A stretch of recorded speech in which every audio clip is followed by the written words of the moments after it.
On this episode of Black in the Stacks, I chat with Tonya Abari about her background, her brief stint as a dance fitness instructor, and her latest publication, a picture book titled The 6888, a true story of the Black Woman Battalion of World War II. Tonya Abari is a Nashville-based independent journalist, author, ghostwriter, essayist, and reviewer for children and adults. Her words have been published in the Nashville Scene, Essence Magazine, USA Today, Publishers Weekly, PBS Kids for Parents, and many more.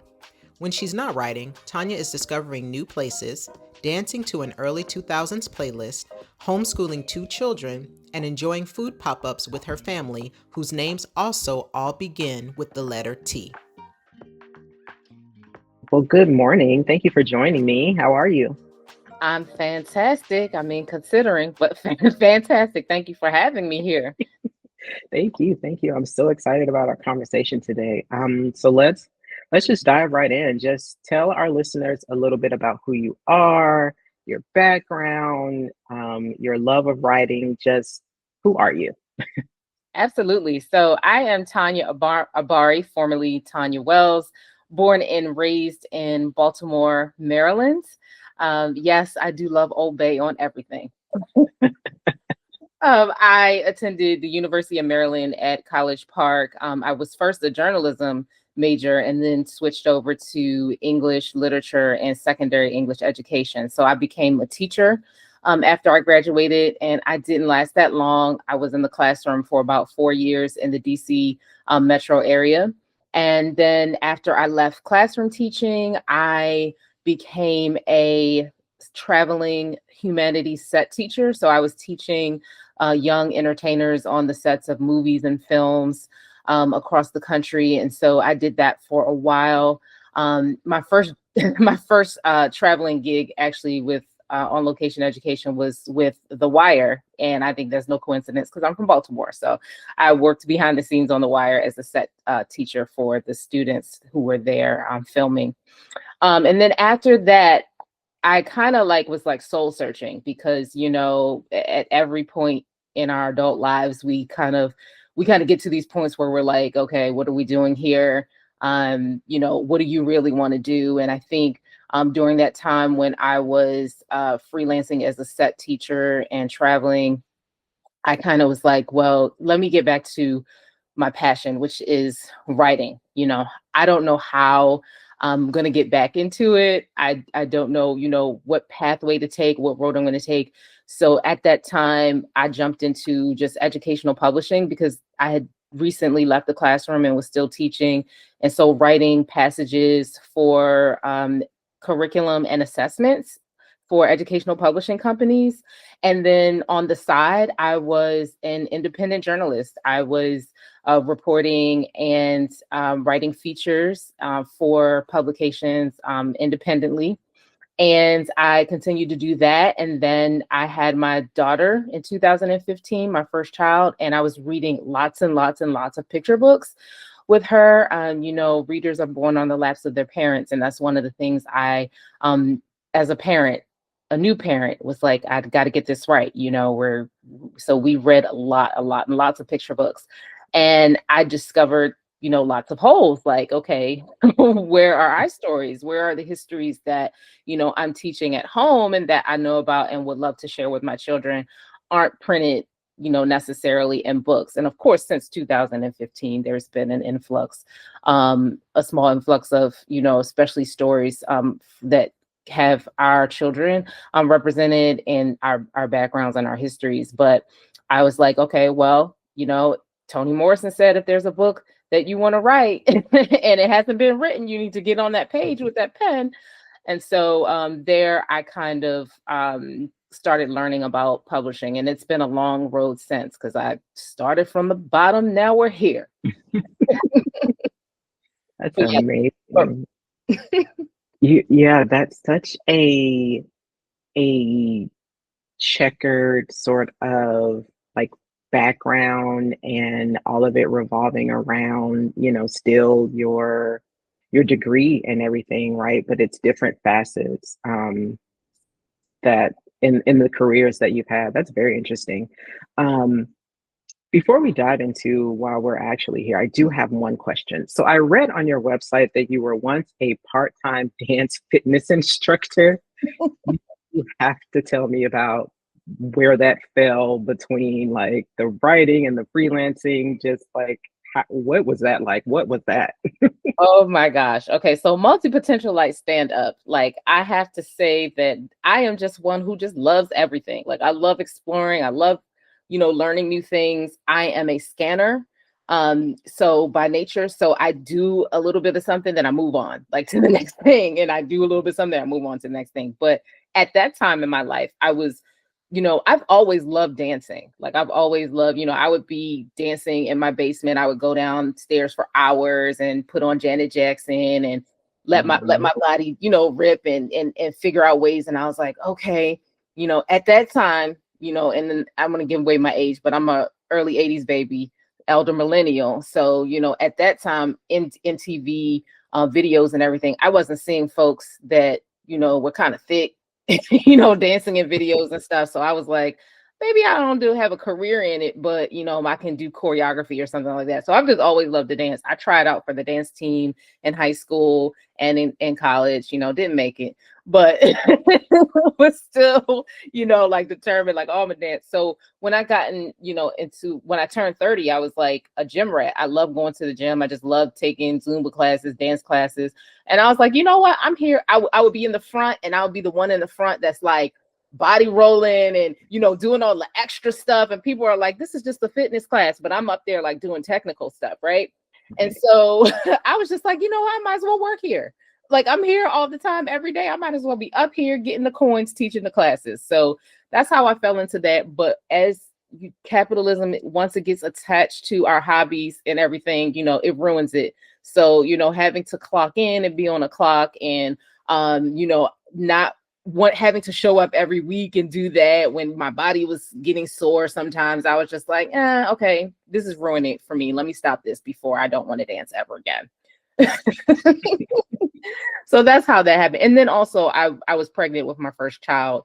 That's when I quit because I was just like, I'm birthing a new person and I'm just past this stage of, like dancing around all the time.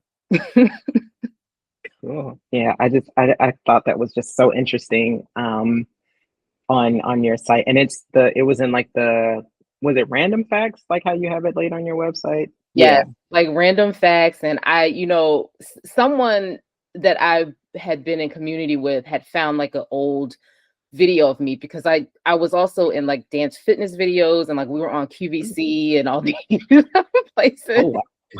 And so someone had found like an old video of me and was like, is this you? Like, oh, is this you on TV? And I'm like, oh my God, I'm so embarrassed. I'm like, yeah, that's me. I've like a cat. I'm on my like, fourth or fifth life by right now, but yes. Okay.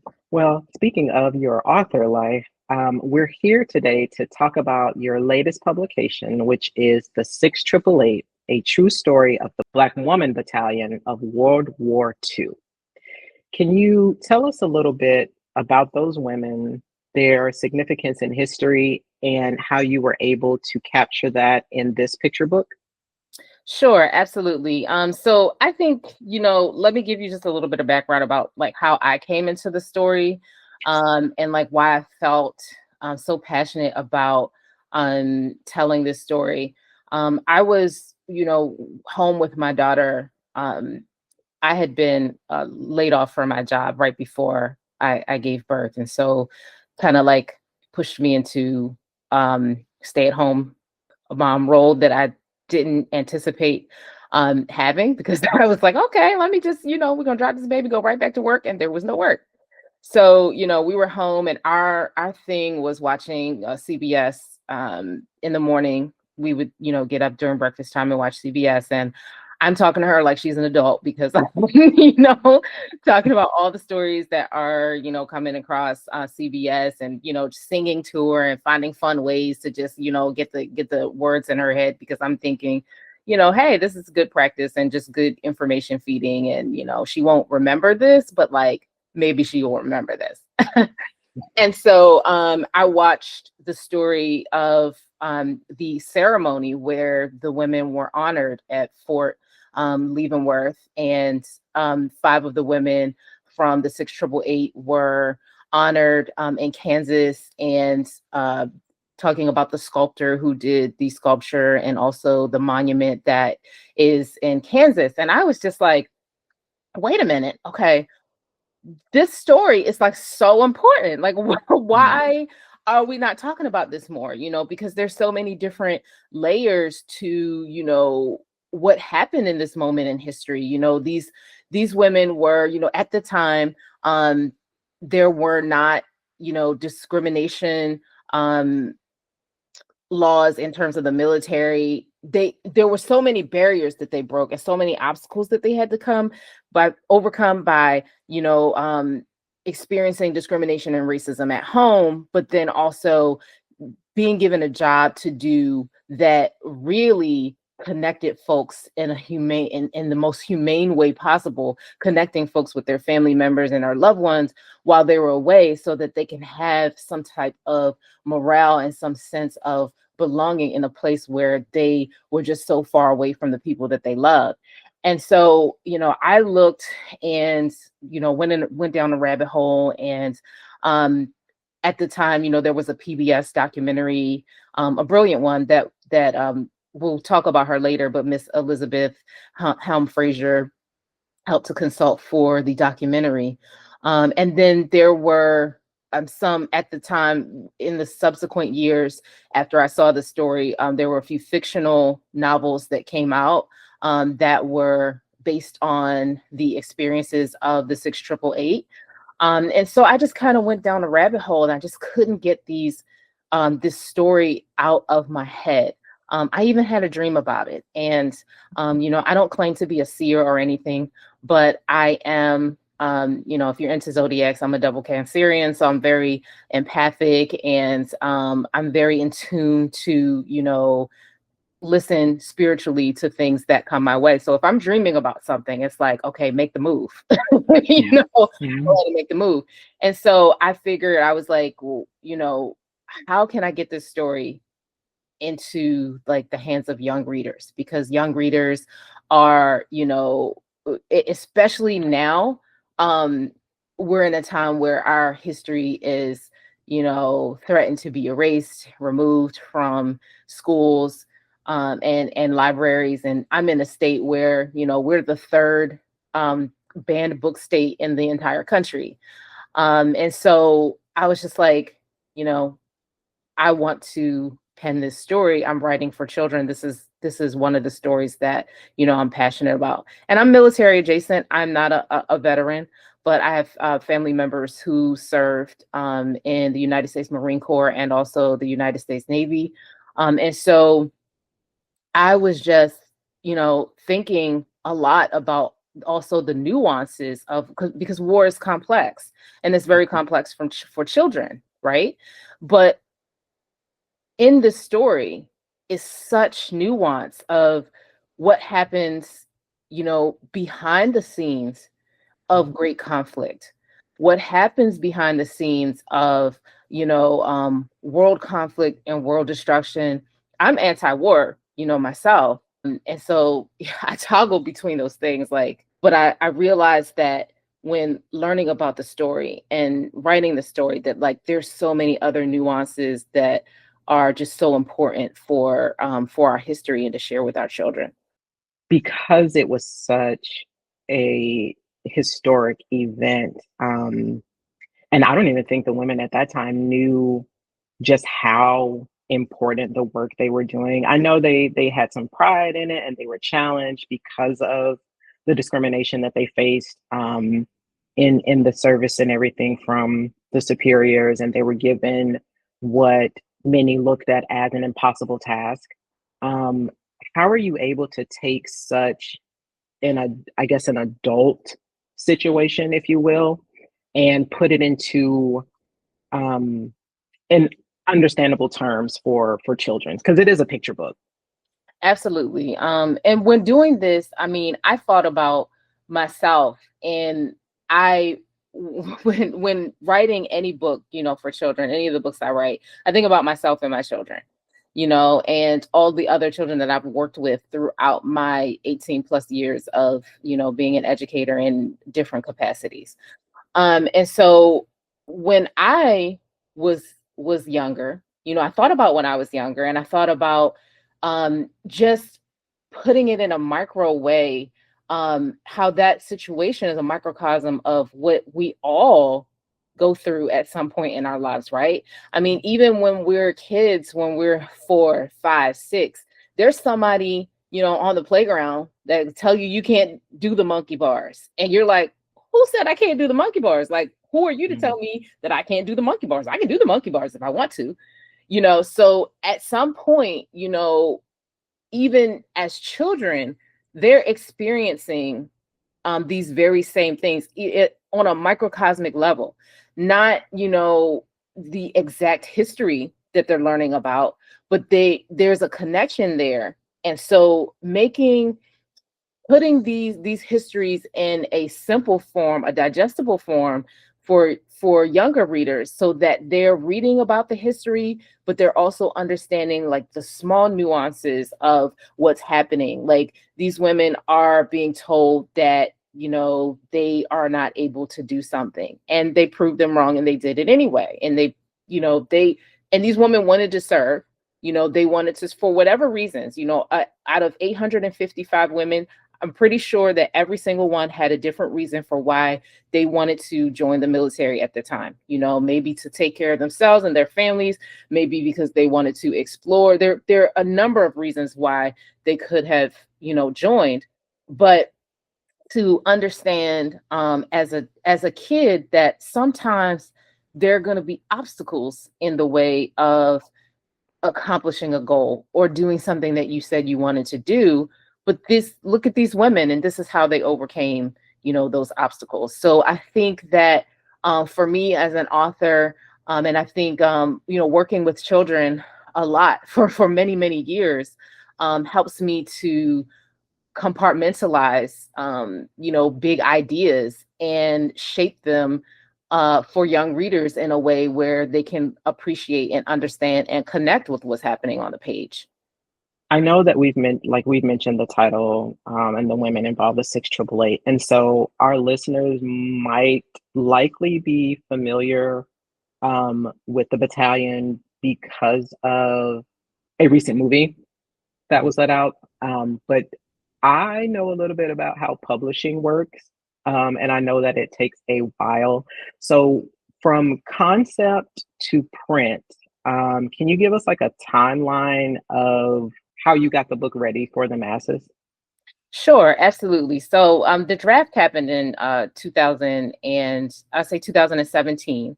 I was first getting to know like what publishing was all about, and learning from ground zero because I knew nothing, literally. But I joined a challenge called the 12 by 12 Picture Book Challenge. And it is an initiative or program that, started around 2016. I may be getting the year wrong. Don't quote me on that. But it's a challenge where authors jump in and they write with community, and they're challenged to write 12 picture book manuscripts over the course of 12 months. Along these course of the 12 months, there's learning opportunities, there are guest speakers, there are agents that come and speak, editors.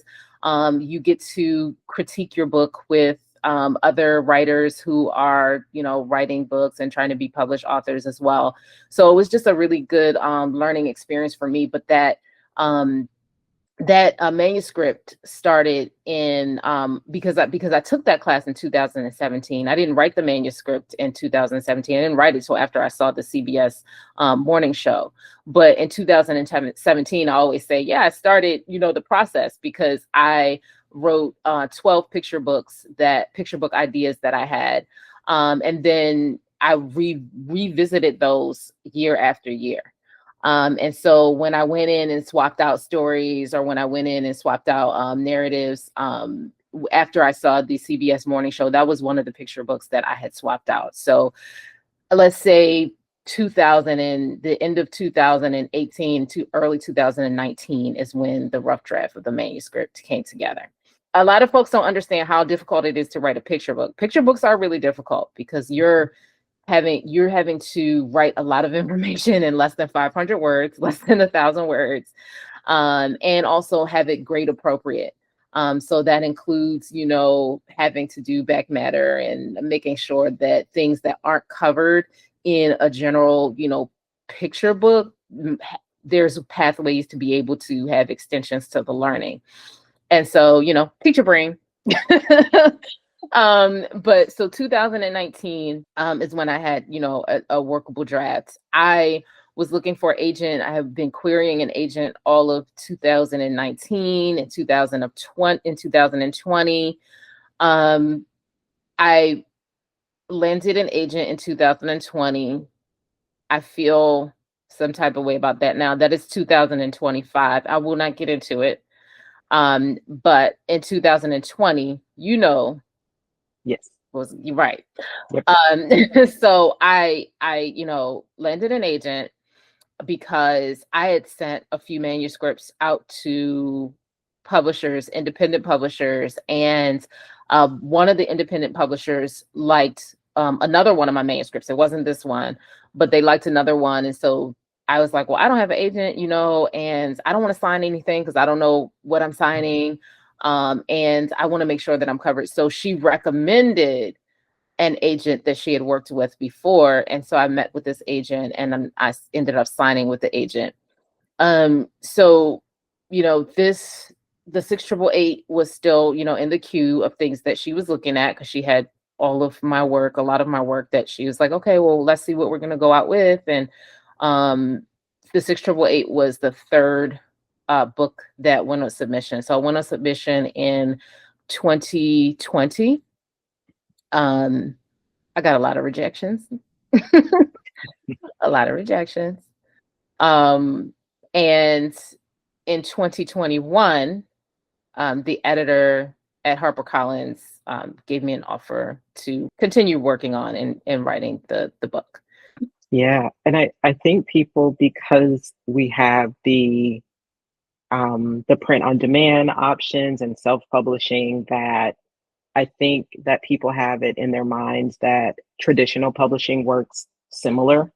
And it does not. No, yeah, it is completely different. Yeah. But I mean, that's a testament, right? Like you didn't give up on it. Like a lot of people who have tried the traditional route, gave it maybe 2 years, give or take. And then we're just like, nope, I don't like this. It's taking too long. I don't have the patience. And they'll go self-publishing, but then they realize self-publishing is a lot. Like you're responsible for literally everything when you self-publish. yes. And it's a lot. There's no cakewalk in any path that you take. I find some folks too that when they ask for advice, they're like, well, what's the shorter route? And I'm like, nothing. You're gonna, anything that you want, you're gonna work for, and you're gonna put in. If you're passionate about it, that you're gonna see it through. But there's gonna be weeds along every path. So you just have to choose whatever your heart is. Like if you're passionate about writing books, you have to choose, and say which one I want to take. And I, as a hybrid author, I consider myself a hybrid author because a hybrid writer, hybrid author, because I write in many different areas, and some books or some narratives are not right for traditional publishing. Some books I feel like maybe an indie publisher may have better success with that book, or I may just feel better working with the indie publishing team over the traditional big five, or I feel like the writing for me and how I've gotten through as an author and a writer is like finding the right place for my work. And it's not always what everyone thinks it is. And you just have to be okay, with that. And that's what's kept me going. Like, okay, this book may not have been, and I, at that time, like, I didn't know, but by the time 2021 happened, I didn't know that, if it was even gonna happen.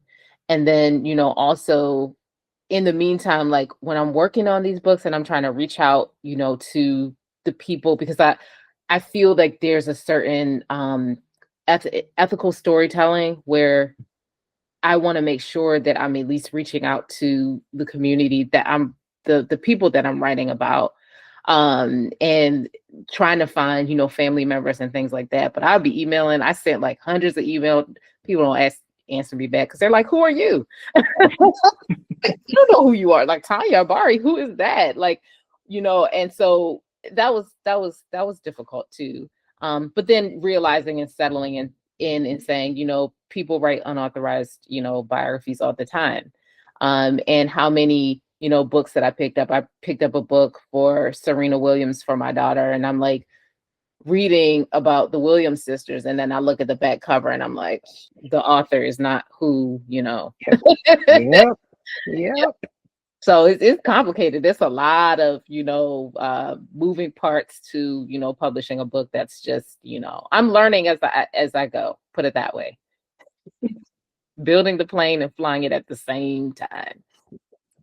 So let's talk a little bit about the illustrations in the book.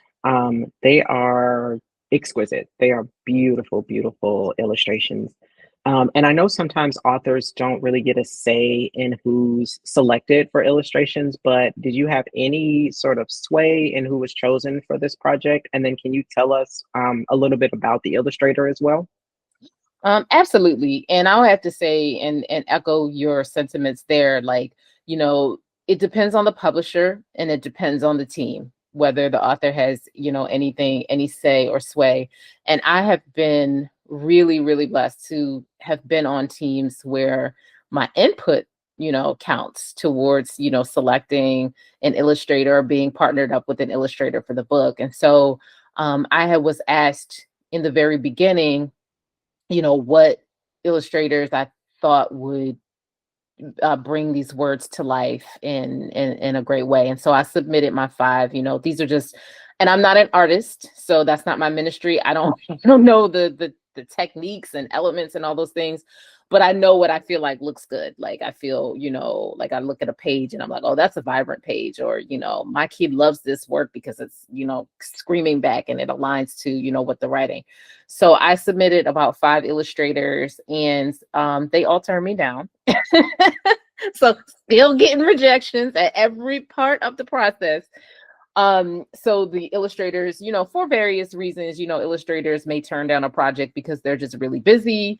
They may feel like also the content doesn't align with their, personal beliefs. And then also illustrators may feel like, they may turn down a project because they may feel like, the project is not, like, the name doesn't match like where they are in their journey. So whatever the reason was, I got turned down for everyone that I selected. However, the art team, because they know artists. I don't know, all the artists. I don't know everybody. I don't know, where they're hiding and all of that. But they had a group of maybe 3 or 4 artists that were just phenomenal. And I was like, oh man, I went to their, they submitted like a sketch, and so I had a chance, and they're like, hey, what's your opinion? What do you think? And so I had a chance to rank them, the pictures according to what I felt most exemplified the writing. And I just loved Lance's work.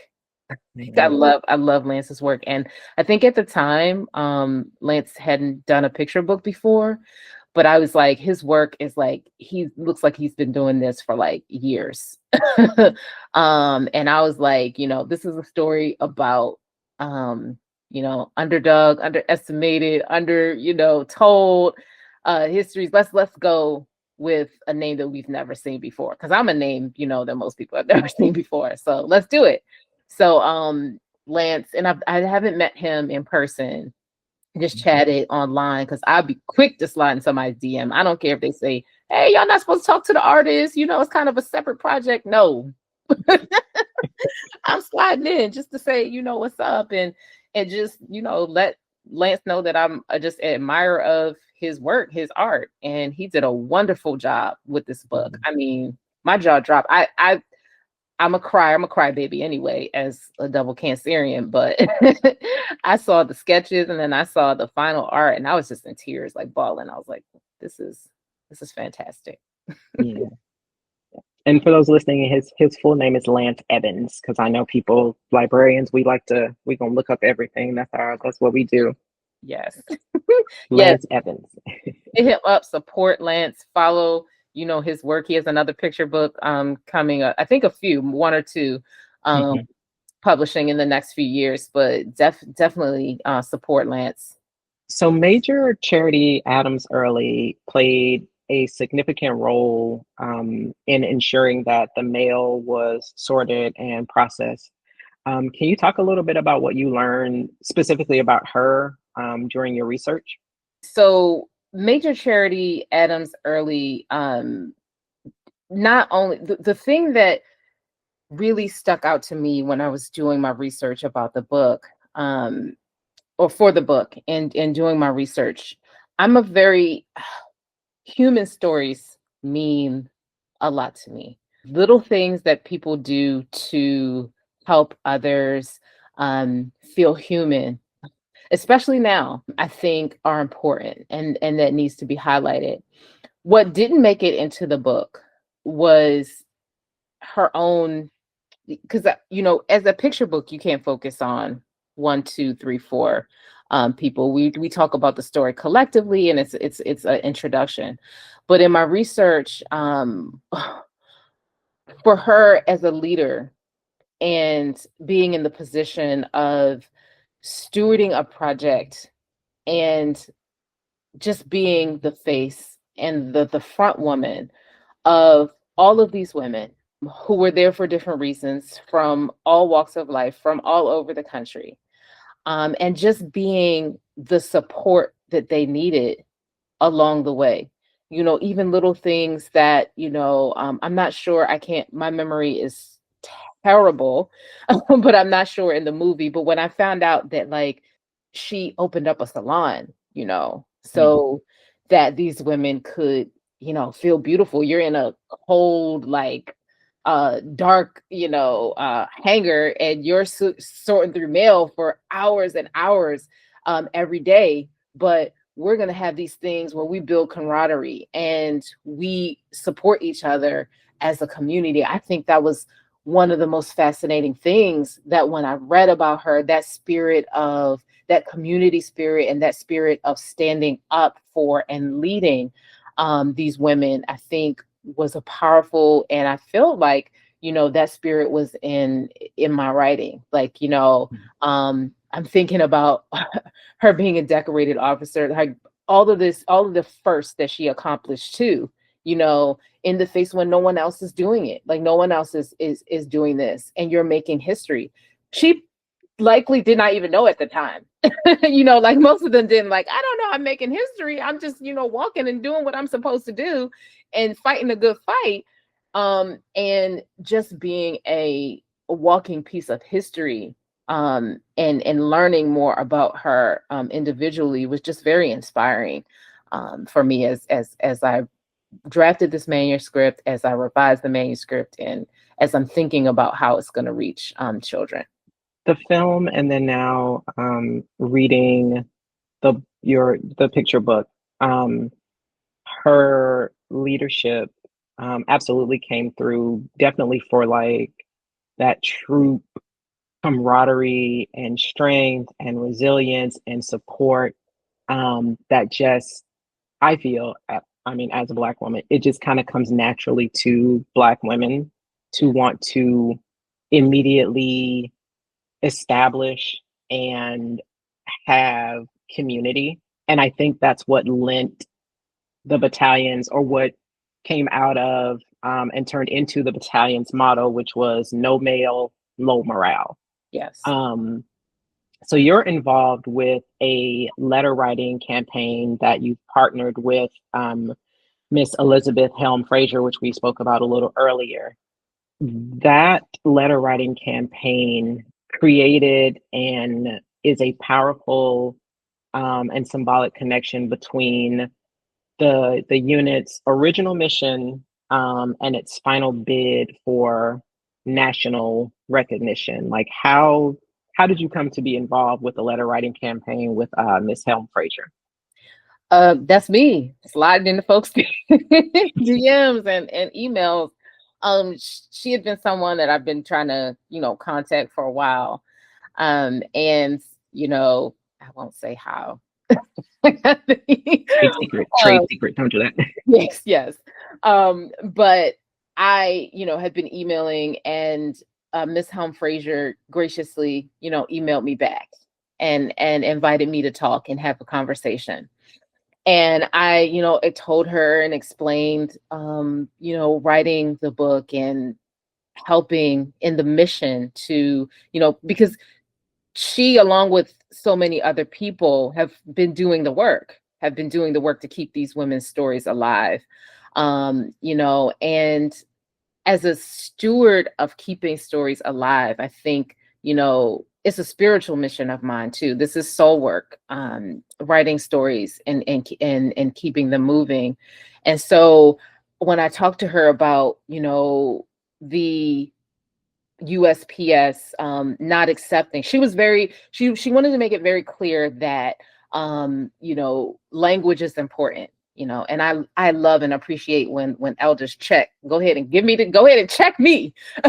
But she didn't want to say that they denied anything. She said, don't use that, don't use the terminology denied, because it's not, it's just not the time yet. So when the package was not accepted, her STEP team, herself and the stamp team, they're like, we're going to go at this again. And so me, publishing this book in 2025, I realized that, I have an important mission here too, not just, as an author sharing this story, but also to help connect and help to continue to push this forward. And so I reached out to her and we chatted, and I was like, as a former teacher and someone who's, been in the schools, and I teach in my community, I'm a homeschooling parent, and then I teach classes in and around down in the South. And so I would like to use this as an opportunity to bring folks together to the page. We're now in our technology age, and there's a lot of AI and chat GPTing and all of this stuff, but we can really make this full circle and bring our children and bring our students to have an activity, whether it's done at home, whether it's done in school, whether it's done in the library, but have them sit down and write a letter. Learn about the 688, learn about their contributions to American history and to our society, and write a letter in support of them getting a stamp, because that's full. So they were there saving the United States mail. Like it's only, for me, I don't know, I'm not gonna say if I was on a committee, I'm like, this is a no-brainer. But, I feel like that's a powerful way to, get people involved and get people back to, and really get in the mode and get into the mission of what they were doing. When you sit down and when you write a letter, you there's the formal stuff, there's the heading, the body, the closure, all of that. But at the center of letter writing is articulating your feelings and your emotions and putting that on the page. And as an educator, Ms. Helm-Frazier and I talked about this, like there's also more than one way to write a letter. Children who, can't write for whatever reasons, or they may not be able to write a letter yet, they can send in a picture, but these are all ways that we can work together, and we're working together to try to get this to get this mission of them getting the stamp, which would be really, really almost like, just completely full circle for the history and for the great thing that these women did. And I think, you said it would come full circle once they, have the stamp. I am a person who is a speaker into existence. So Yes. When they get the stamp, it will be a full circle of recognition because, we've got the documentary series, we've got, this wonderful picture book, we've got the film, we've got other, books that were written, we've got their 2022 Congressional Gold Medal ceremony, their recognition, because when they came back, there was virtually there was no recognition almost at all, Right. right? Like there were a couple people who knew and were like, "Hey, y'all did a good job," but it was not on a larger scale in the way that it should, because historically speaking, I mean, if you research, you can probably pinpoint, when there was a turning point in the war for, those American troops, right? For those men. Yes. Once they started to get their letters, once they started to hear from people back home. And I loved, there's an image of that, or there's a two-page spread of that in the book where you see the troops kind of receiving their mail, and then like kind of up in the sky, the ether are their family members kind of looking down on them.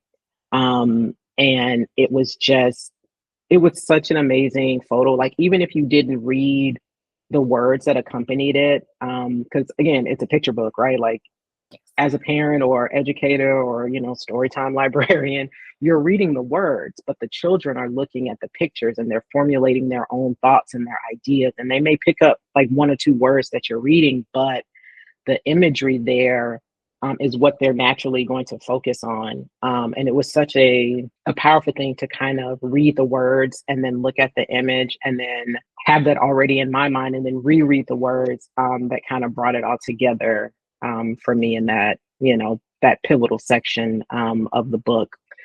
So the goal of the letter writing campaign is to get 10,000 letters, right? Yes.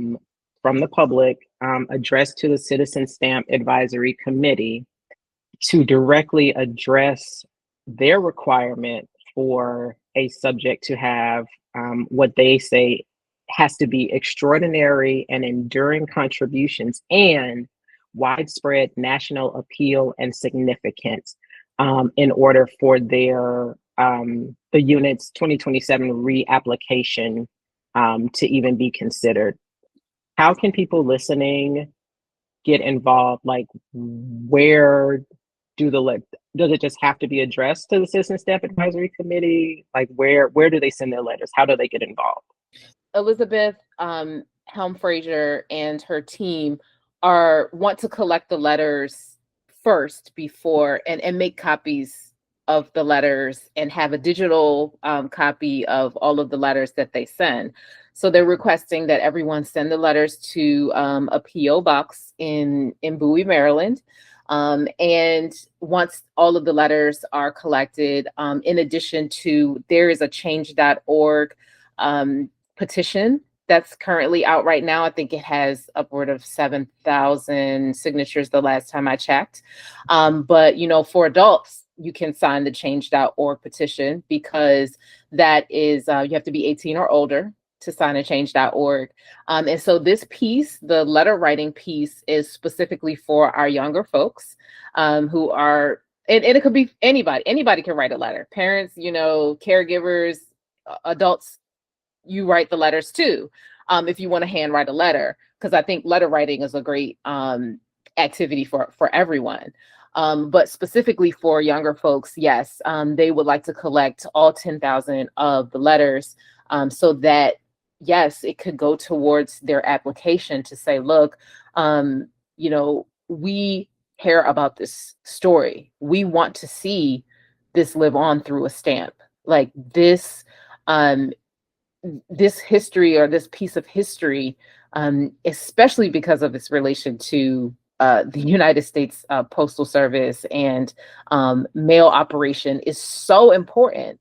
And we have all of these letters and all of these signatures to back up this premise. So we're not pulling it out of the thin air. We're not even asking you to, go by what you saw in the documentary or the movie, but in real life, and in real circles and in communities across the country, people of all backgrounds, they want to see the 6888 have a stamp.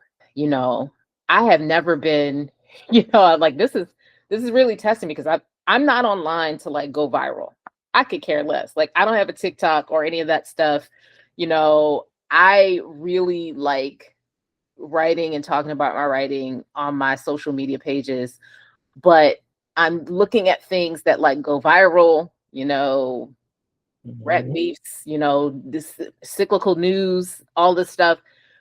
Let's really rally behind this cause, and get lots of eyes and ears and pens writing, for a good cause. And I think we can take the time out. I know it's heavy right now. Like, everything that's happening, you wake up every day is something, and it is heavy.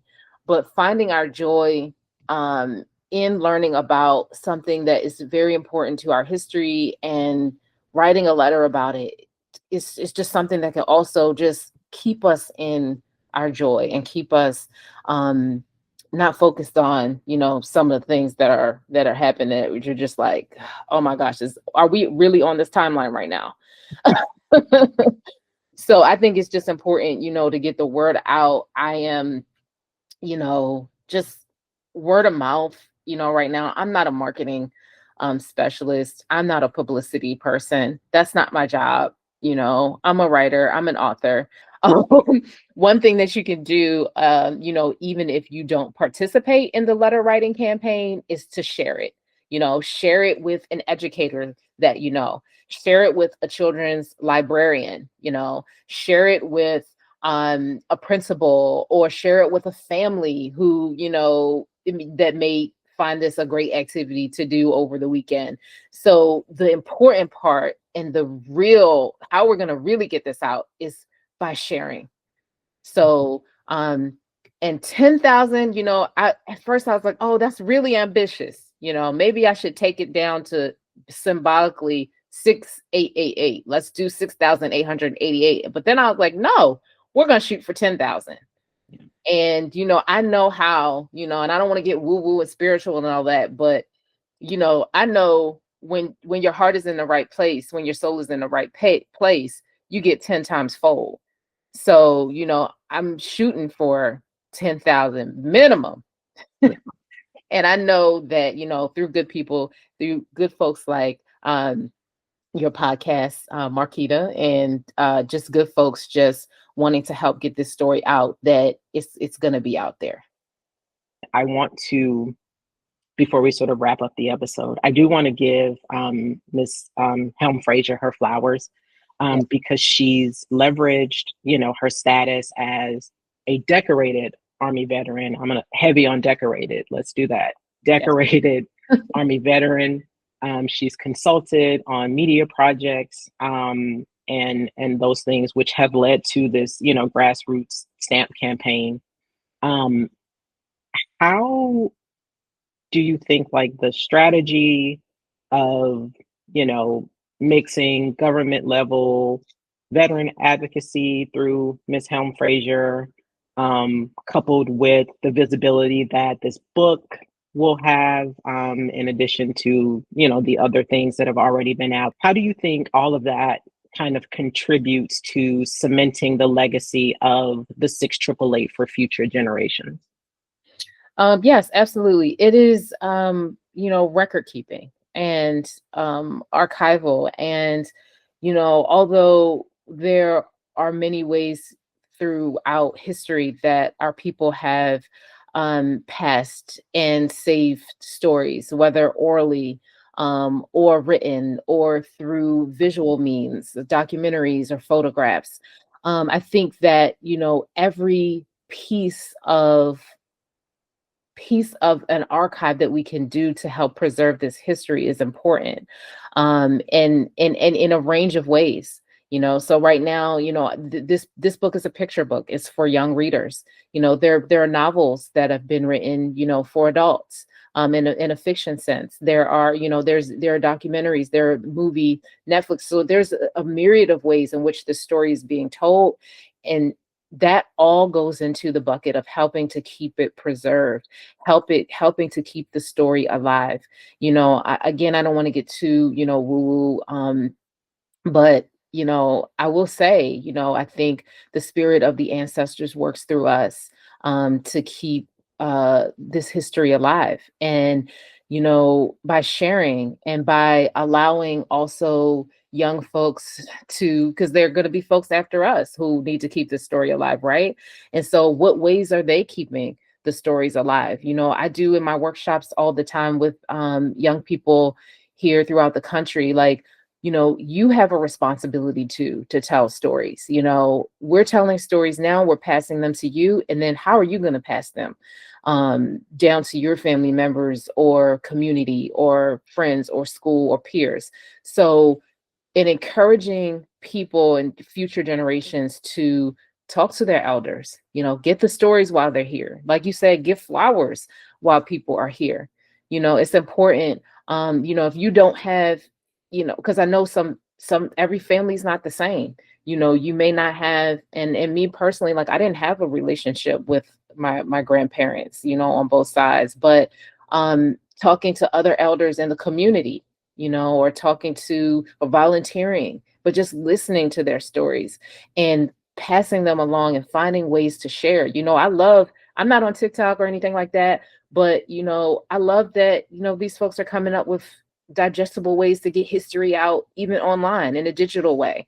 And so, just being able to have many avenues and opportunities to learn about the history is super important because it opens up pathways to just keep these histories moving and to keep the stories alive.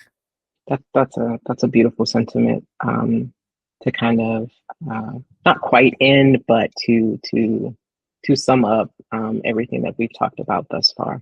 So we're approaching the end where I have questions that I ask of all of my guests. But before I do that, is there anything that we have not talked about that you think is important to mention to encourage people to go out and pick up the book?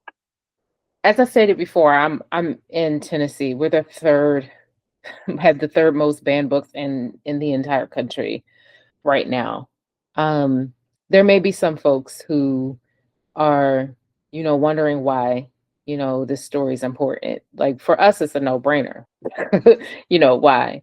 But again, going off of the great work of Dr. Rudine Sims Bishop, making sure that our youngest readers have mirrors, windows, and sliding doors, that they're able to see themselves, see their history, and then also having this history, having these stories, and having other people look at them through windows to see what folks have gone through and how we've navigated this world is just super important.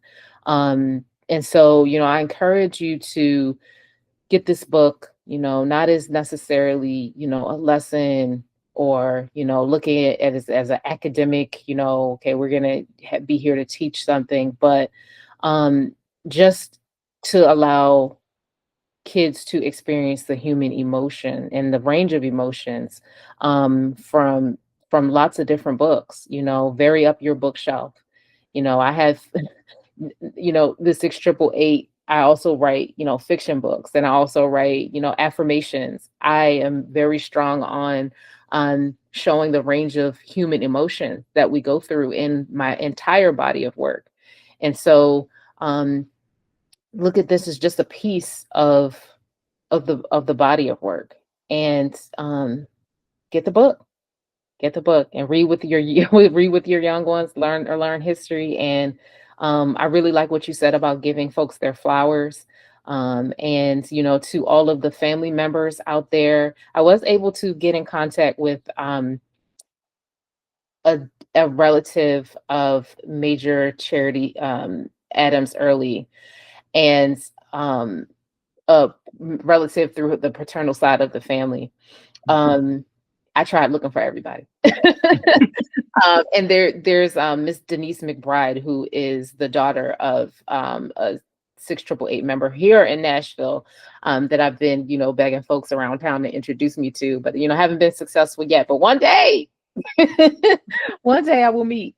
But just knowing too that, like, and giving flowers, and just, I'm not in any, way related to any member that served in the 6 AAA. I may be, I don't know, again, I don't know my family. But just feeling like, we never know. Like, when we talk to people, we never know what they've gone through. We never know the history that comes with each human. So explore that in the book, and explore that in your real life.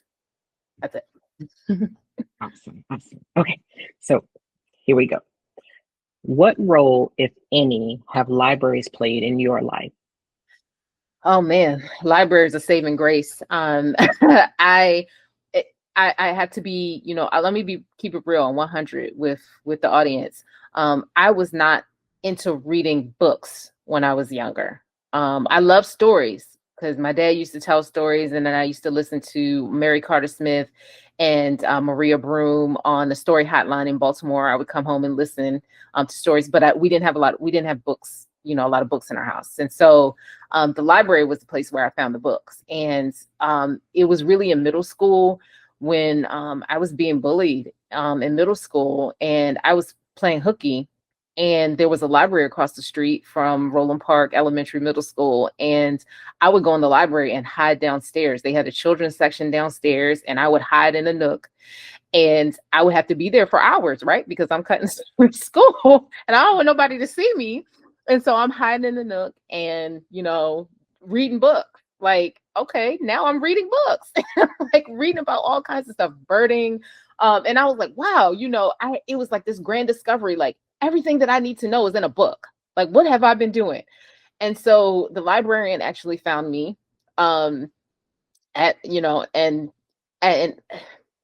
this is one of the most beautiful people that I've ever met.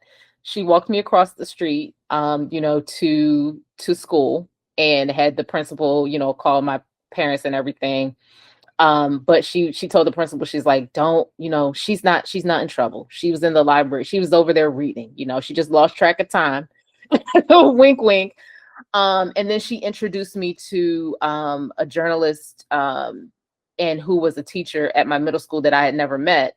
And from then I joined the journalism club, and my last name was Wells. So like I convinced this person that I was related to Ida B. Wells, and I became the editor-in-chief of the newspaper, and it was just straight from there. But the librarian really, and being in the library at that time, really got me loving books. And now as a homeschool parent, I live in the library. Like my kids are there almost every day of the week. Like we go, and libraries are not just, for books, for checking out books. I mean, hey, we've checked out ukuleles. We get seeds from the library, my little black thumb. But we have, grown porch plants and things like that from our seeds from the library. There's community there. We meet up with folks, especially now is a time where, hey, get off your computers and go meet up people in real life. A library is a great place, to do that. So we have groups. My kids are in lots of groups. My daughter learned how to crochet at the library. I have these earrings. Shout out to my daughter because she crochets. So there's so many resources and so much joy that can be found in the library. So what creative works are occupying your time in between manuscripts? So what are you watching? Are you reading anything good? Any new music or old music, or any, just what occupies your time creatively? That's a good question. I and now at this age I'm enjoying like just being outside in nature. I'm not even gonna front, I don't have a lot of time. Time is not my friend at this chapter. I'm in this chapter of my life. I'm trying to be more present. So like that's me, spending time in nature and just being outside, being near water is really good for me. Because between, being a homeschool parent, I got a toddler. It's just, right now everything has fallen to the back burner. I just discovered Kirby, soul singer, in from Mississippi. I love her music. I am not up on and I am a music head. Like I I would prefer to listen to music than watch TV any day. And like, I haven't even been doing that, to be honest. So, writing has my time, my kids, my family have my time, and just being outside in nature. So, yeah.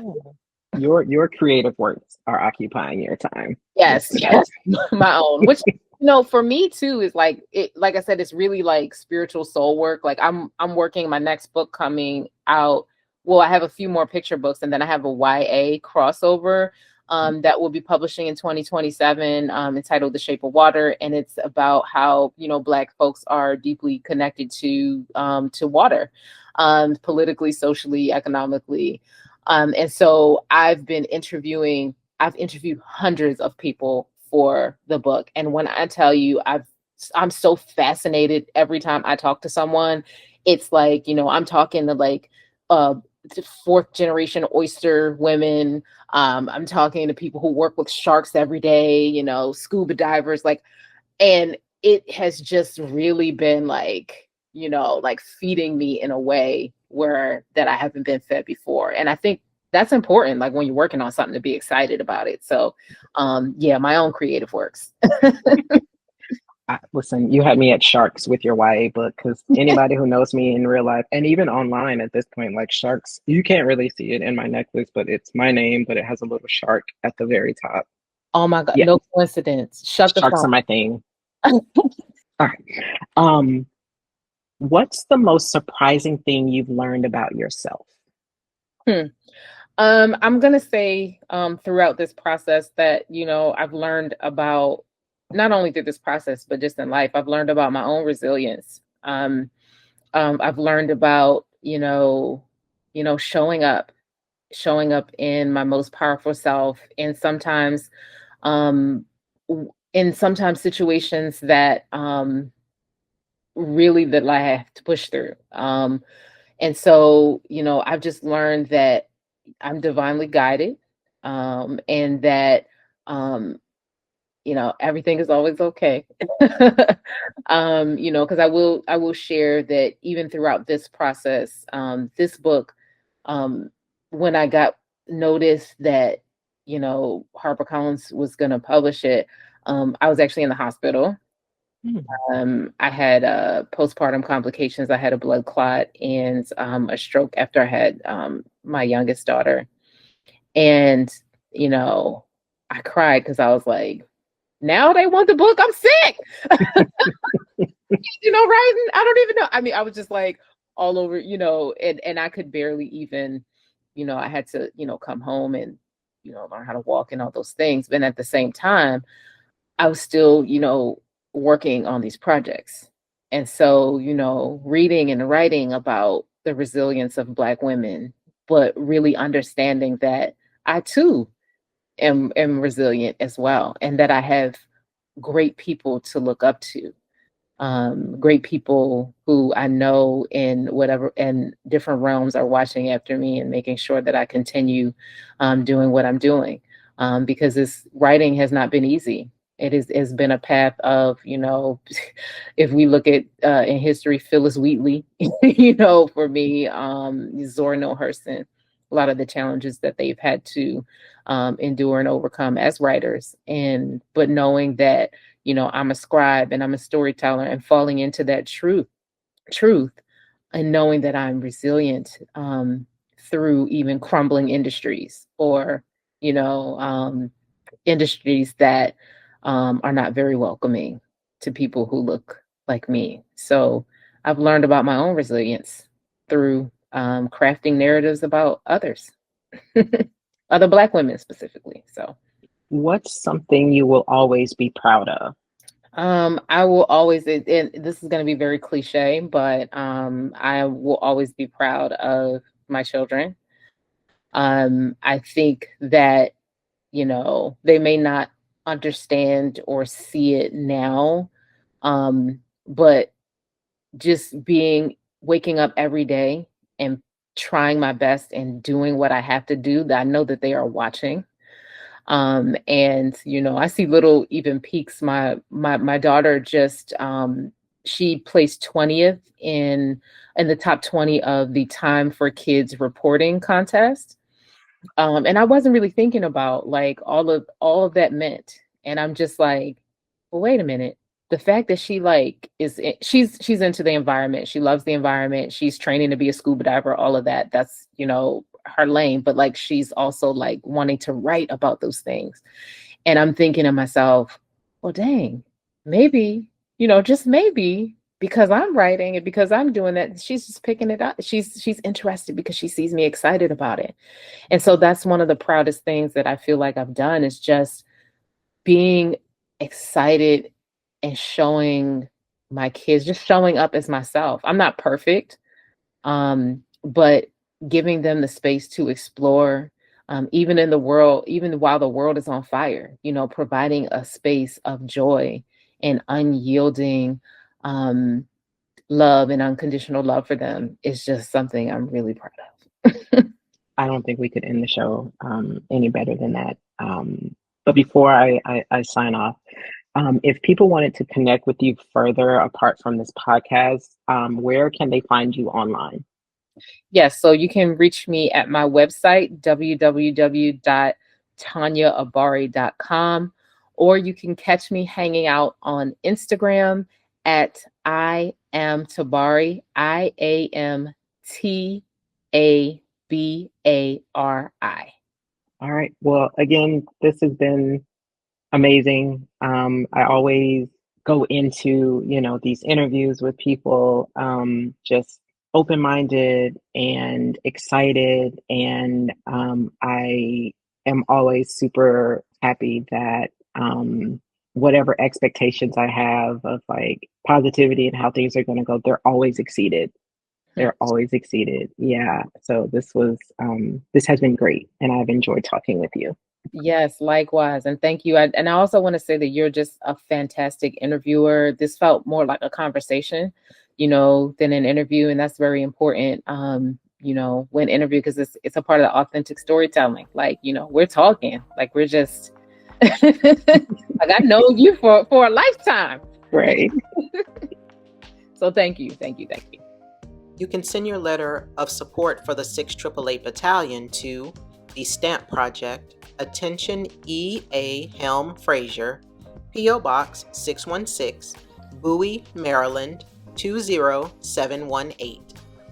For more information, you can visit us online at www.blackinthestacks.com and find us on most social media platforms at Black in the Stacks.